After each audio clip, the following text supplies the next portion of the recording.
وَلَنَبْلُوَنَّكُمْ بِشَيْءٍ مِّنَ الْخَوْفِ وَالْجُوعِ وَنَقْصٍ مِّنَ الْأَمْوَالِ وَالْأَنفُسِ وَالثَّمَرَاتِ وَبَشِّرِ الصَّابِرِينَ۔ فرمایا میں ضرور تمہیں آزماؤں گا، میں ضرور تمہیں آزماؤں گا، خوف دے کر، جانوں مالوں پھلوں کی کمی دے کر، اور اگر تم نے صبر کیا تو میرے محبوب انہیں جنت کی اور میری رحمت کی خوشخبری سنا دیجئے۔ اگر کوئی نیک بیمار پڑ جائے تو اس کی اللہ آزمائش فرما رہا ہوتا ہے، اس کی اللہ آزمائش کرتا ہے، اللہ تبارک و تعالیٰ اس پر فضل فرماتا ہے، اس کی آزمائش کرتا ہے۔ پھر ان مصیبتوں پر جو شخص صبر کرے، رب فرماتا ہے اگر میری رضا پہ راضی ہو گیا تو ان اللہ مع الصابرین، باقی نیکیوں پر میں ثواب دیتا ہوں، اور جو کوئی صبر کرتا ہے رب فرماتا ہے میں اس کا بن جایا کرتا ہوں، صبر کرنے والوں کے ساتھ ہو جاتا ہوں۔ اور جب اللہ آزمائش ڈالتا ہے نا تو جو کام سیدھے ہوتے ہیں وہ بھی الٹے ہونے شروع ہو جاتے ہیں۔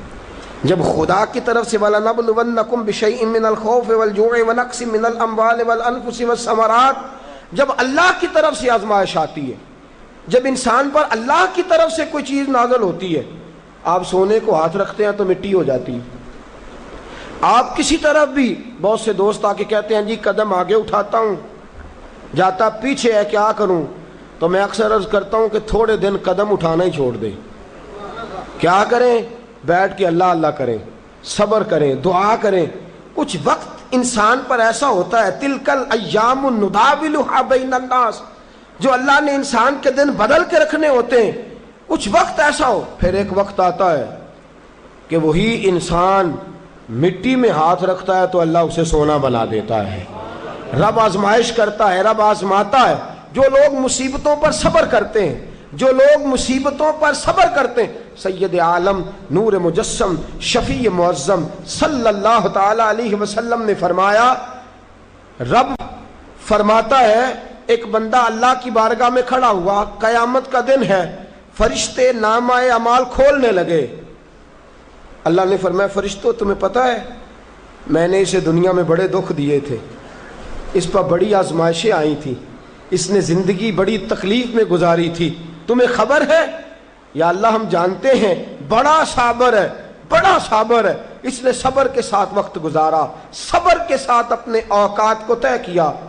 رب فرماتا ہے جو اتنا صبر کرے میں اس کا نامہ اعمال ٹٹولوں، اس کا نامہ اعمال کھولتے ہوئے مجھے شرم آ رہی ہے، سارا کچھ لپیٹ دو اور بغیر حساب کتاب اسے جنت میں داخل کر دو۔ یہ صبر کرنے والا ہے، یہ صبر کرنے والا ہے۔ بڑی خوبصورت حدیث، بڑی، بخاری شریف میں موجود ہے۔ بخاری شریف کی یہ حدیث ایسی ہے جسے میں جب بھی پڑھتا ہوں میں چوم لیتا ہوں۔ حدیث کیا ہے؟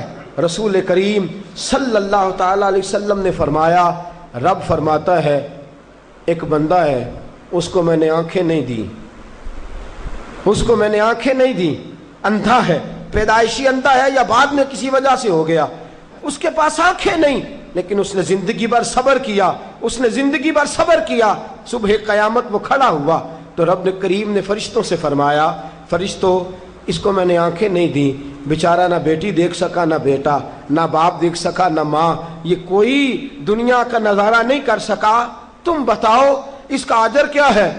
فرشتے کہتے ہیں مولا جنت کا اعلیٰ درجہ دے دے، اللہ اسے بے حساب بخش دے۔ تو رب فرماتے اس نے ساری زندگی بغیر آنکھوں کے صبر کیا ہے، اسے صرف جنت نہیں ملے گی بلکہ آج اسے اس کا رب اپنا دیدار بھی کرائے گا۔ فرمایا قیامت میں لوگ جنت کے نظارے کریں گے اور یہ اللہ کا دیدار کرے گا، اس کو رب کریم کے جلوے دکھائے جائیں گے، اس لیے کہ یہ صابر رہا۔ اور میرے اعلیٰ حضرت فاضل بریلوی رحمۃ اللہ علیہ فرماتے ہیں جو صابر ہوتا ہے نا، توجہ ہے آپ کی، میری بات کی سمجھ آ رہی ہے؟ اعلیٰ حضرت فرماتے ہیں بڑا قیمتی جملہ، فرماتے ہیں جو صابر ہوتا ہے وہ سکون میں ہوتا ہے۔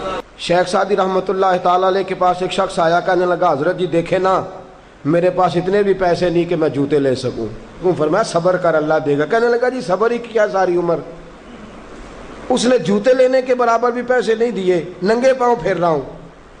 شیخ سعدی رحمۃ اللہ تعالی علیہ نے اس کا بازو تھاما، ایک گھر میں لے گئے، دروازے پہ دستک دی، گھر کا مالک باہر آیا، اس نے دونوں طرف بیساکھیاں پکڑی ہوئی ہیں، ٹانگیں تو ہیں پر پیر ہی کوئی نہیں۔ فرمانے لگے بتا یہ اچھا ہے کہ تو، کہنے لگا جی میں آپ سے بھی معافی مانگتا ہوں، اپنے رب سے بھی معافی مانگتا ہوں۔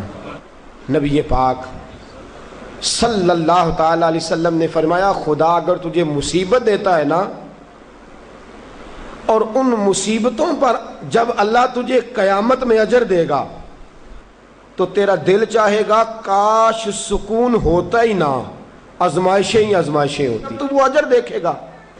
وہ کسی دانشور نے کہا تھا کہ میرا باپ انتقال کر گیا، 6 مہینے گزرے تو میرا 18 سال کا بیٹا بھی انتقال کر گیا۔ کہنے لگے میں نے اپنے 80 سال کے باپ کا جنازہ اٹھایا تو میری کمر نہیں جھکی، لیکن جب 18 سال کے بیٹے کا جنازہ اٹھانے لگا تو میری کمر جھک گئی، اور رو کے کہنے لگا لوگو باپ کا جنازہ پڑھنا آسان ہے، دعا کرو کسی کو بیٹے کا جنازہ نہ پڑھنا پڑ جائے، بڑا مشکل کام ہے، بڑا کٹھن مرحلہ ہے۔ حضرت ابو ہریرہ رضی اللہ تعالیٰ عنہ فرماتے ہیں اللہ کے محبوب صلی اللہ تعالیٰ علیہ وآلہ وسلم کے صاحبزادے جناب ابراہیم علیہ السلام فرماتے ہیں حضور کے صاحبزادے آپ رات کو جب ان کی ولادت ہوئی تو نبی کریم علیہ السلام ہمارے درمیان آئے۔ جاگیے ذرا غور فرمائیے گا بات پہ۔